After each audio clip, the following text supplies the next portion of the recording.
ask grandma or great mother questions about my biological father, or why the two of them lived the way they did. I simply live contentedly in that lifestyle. I never harbor resentment or opposition toward my biological parents throughout my entire life.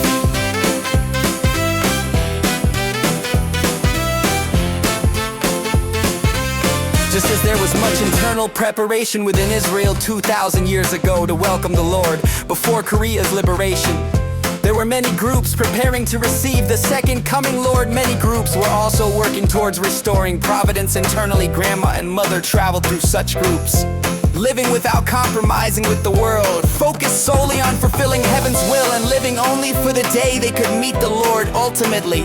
Such steadfast faith seems to have led me to this position. They always maintained a deep and sincere life of faith. They lived a discerning, pure and clean life. I learned mostly from Grandma, but Grandma Joe was like that as well. Grandma Joe passed away after my father and I were married. Even in the spiritual realm, she appeared to both Sally and Shim, who was spiritually connected to Buddhism, and told her that it was time to make the clothes worn by the king when he ascended to the throne in ancient times. How the young changed Shim was unable to make those clothes before she passed into the spiritual realm.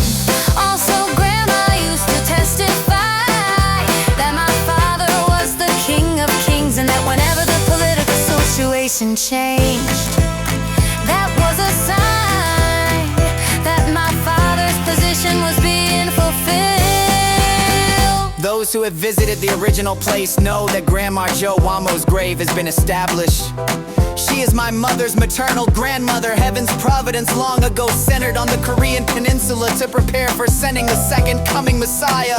Korea's Christian history is short, but within that history, unlike Christians who wait for the Messiah to come flying on clouds, there were families preparing for the Messiah who would come in bodily form. My father said that the existence who would become the mother